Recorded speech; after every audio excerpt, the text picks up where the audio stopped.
Anyone that you talk to will tell you that there has been a lot of changes here in downtown Sacramento since the pandemic about 4 years ago. This entire roadway has now been closed. I'm going to step out of the shot and show you exactly why. We are standing here on I-80, literally in the middle of the freeway because it is closed. I want to show you the situation out here. This is where that train actually came off of the tracks. You can see a little ways down there is where it started to swing onto that pavement and then hit 5 cars along this way. Down trees like this are the concern from the county blocking the roadway from the camp in case of emergencies. Officials are still working to determine exactly how this person died, but they say they likely fell off an embankment similar to this one, and you can see just how steep it is. We want to show you exactly what the situation is out here. Right now, I'm standing on Houston Ave, and the parade comes directly through this way. Now, behind these 2 buildings is where the football stadium is, and police tell me even during regular games, that parking lot gets too full.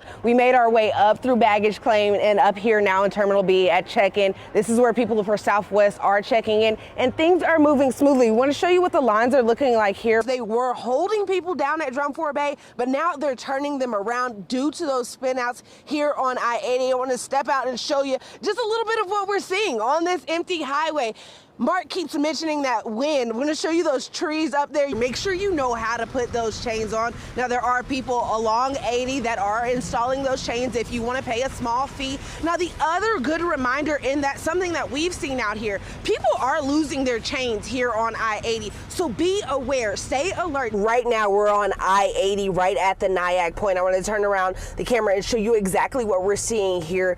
We're kind of stuck in that backup. This is where they are turning traffic around. We know for at some point today they were holding traffic here, but then Caltrans came by and told us they're gonna send people back. We're gonna show you right now, this is where Caltrans is turning people around. I just spoke with Caltrans and they have shut down I-80 from here at Nyack to about the 60 bend. They say there's a wreck up there. They don't know how long it's going to take to clear, but right now they're telling people to get off here and circle around or wait it out here at Nyack. I want to show you around here exactly what we're seeing, just how many people are on the roadways right now. Right here is where those semi trucks are still hanging out, just trying to figure out when this roadway is going to reopen. To our understanding, everybody surrounding where this is happening has been evacuated. We know just a few minutes ago, literally probably about 2 minutes before we came on air, we were closer inside of this apartment complex and deputies pushed us out. Actually, now that I'm standing here, I can also see that PG&E is on this side. They're talking with deputies right now.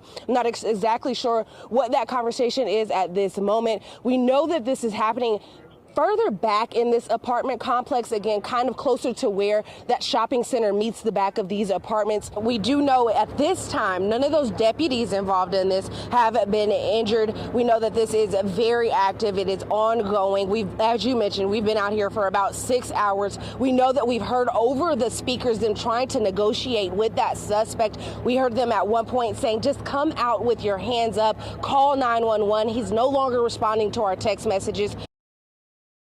Doing nothing. It's cold. It's not even warming up.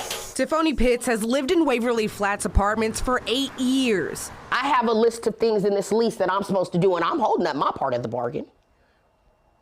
Do your job. Pitts and her neighbors say they've been without hot water for 15 days. I'm afraid my kids are going to get sick one night because it's cold and they're taking cold showers. The apartments are run by Avenue 5 Property Management. Every email I have sent has gone unresponded to. No communication, no response to emails, no plan set in place, no deadline. It's just like, oh, well, you have no hot water until, you just have no hot water until what? Until when? And just today. We're working on that. Yeah, you guys keep saying that, but okay.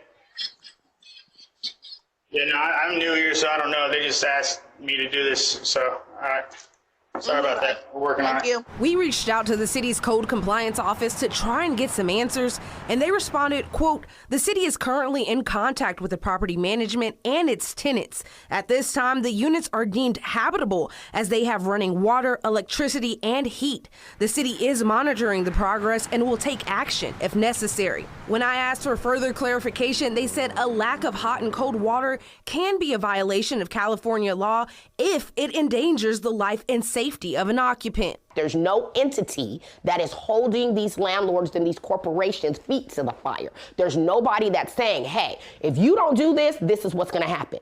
As we were talking to residents here at Waverly Flats, we learned that the company also manages the property directly across the street, and residents there tell me they're experiencing similar issues. Told my wife, quote unquote, what are we gonna do? I just don't know what to do, hon. I kind of felt like a failure. I put my family into this. And she goes, no, you're not, babe. No, you're not. And so I said, I gotta go for my walk. And you saw me, I'm walking back and I'm praying. And boom, you're right there. We did try to reach out to the property managers and have not yet received a call back. I'm challenging all of you guys to stand up and do the right thing. And I have a very important question. Why am I not worthy of the things that you have? In Sacramento, DeNeeka Hill, KCRA 3 News.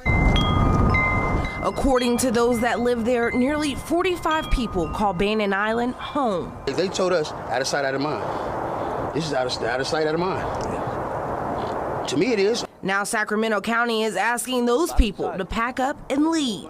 And so there's a lot of things there that make it unsafe for people to live in and even for people to recreate in, and which is why it's being closed. Down trees like this are the concern from the county, blocking the roadway from the camp in case of emergencies. But even if it floods, those that live here say they know how to get out of it. It's a flood. We know how to get out. We got makeshift boats, everything. We got boats. We got to get out of here. The county says they haven't had a chance to clean up the damage left behind from the storms back in January. In order to clear that area and keep people safe, it is being closed completely, not just to campers, but to anyone who wants to use the parkway. And so that fire and personnel can get in there safely and also do the debris removal, the tree removal that needs to be done in order for that area to be accessed again. Leaving many there questioning where are they supposed to go now. I don't know what to do now. I don't know what to do. You know what I'm saying? I really don't. The county says they are aware of the lack of affordable housing. We also have a duty to the people who are camping there, that are living unhoused, to try and provide them an alternative. And we certainly don't have enough space for everybody that wants it, but we continue to engage with people to offer them alternative services. For now, those living there say they're staying put. I know we should probably be on the river. They probably don't look right nice on the river from the boat standing point of view, but okay, we can push it back a little bit further. You know what I mean? Or something, put a net up or something. We don't have to, you know, it's just, I think we deserve to stay here. In Sacramento County, DeNeeka Hill, KCRA 3 News.